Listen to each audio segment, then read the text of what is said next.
Mr. President, I ask consent that I be allowed to complete these remarks before the roll call begins. Without objection. Thank you, Mr. President. Over the past 3 years, something profound has happened on the floor of the United States Senate. We have been building one of the most important accomplishments of the Biden-Harris administration, the confirmation of highly qualified, independent, even-handed judges to the federal bench. Today, the Senate will confirm the 200th lifetime judge since President Biden took office. This is an extraordinary slate of judges who are ruling with reason and restraint.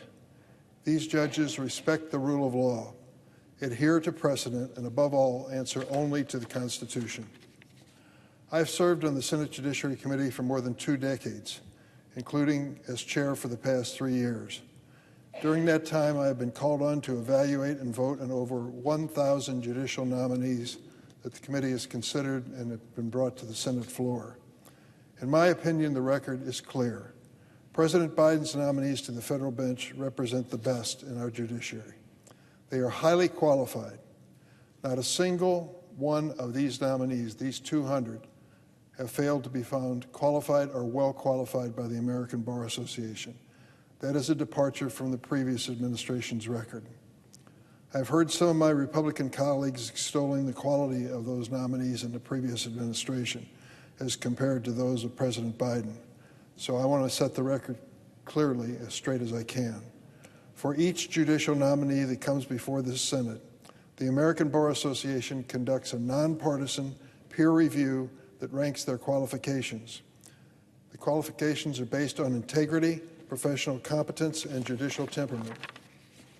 During the Trump administration, Senate Republicans confirmed 8 Trump nominees whom the American Bar Association found unqualified to serve on the federal bench. Compare that to President Biden's record. Under this administration, not one of the 200 judges we've confirmed received an unqualified rating. Not one. When there was a suggestion that one might receive that rating and they asked me whether we should move forward, I said the answer is clearly no. So when I hear some of my Republican colleagues reminisce about the former president's nominees, I have to wonder, which ones are they talking about? Are they talking about several nominees who'd never tried a case? How about the district court nominee in the previous administration who challenged the legal basis for both surrogacy and in vitro fertilization? Or the Sixth Circuit nominee who likened abortion to slavery?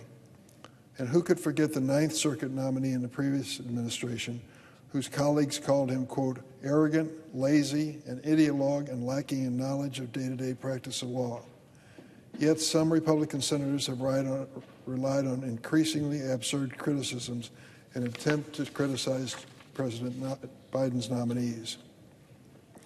In a new low, some of my Republican colleagues have gone so far as to falsely claim that a historic nominee who would be the first Muslim American to serve on the federal appellate court is anti-Semitic and anti-law enforcement. As I have said repeatedly, these bigoted attacks are false and should not stand.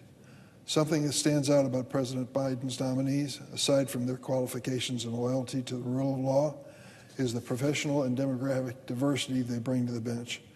We've made history, confirming more black women to the federal circuit courts than all prior presidents combined. Of course, we've confirmed the first ever black woman to serve on the Supreme Court, Justice Ketanji Brown Jackson, and we've confirmed historic numbers of Asian American, Latino, and LGBTQ judges. As we celebrate Asian American Pacific Islander Heritage Month, I want to take a moment to recognize that President Biden has appointed more AAPI judges than any previous president. This includes several firsts to the federal bench: the first ever Asian American judge in the 3rd and 7th Circuits, the first South Asian judge in the 9th Circuit, the first Asian American judge in Virginia. Beyond this demographic diversity, there is a record-breaking professional diversity. In the past 3 years, we have confirmed more public defenders as circuit judges than all prior presidents combined. In addition, we've confirmed state court judges, federal magistrates, and bankruptcy judges, and prosecutors who've made significant contributions to the country's justice system. We have confirmed jurists with experience protecting the rights of voters, the rights of workers, civil rights, women's rights, and LGBTQ rights. Another notable aspect of this record is that the vast majority, nearly 90% of these confirmations have been bipartisan, nearly 90%. This includes over 3/4 of the appellate nominees. In addition, I want to thank the number of my Republican colleagues who have worked in good faith with the White House, with me, and the committee to fill vacancies in their states. This focus on qualified consensus nominees will go a long way toward restoring trust and faith in our judiciary. The American people deserve federal judges who not only look like America, but understand the American experience from every angle.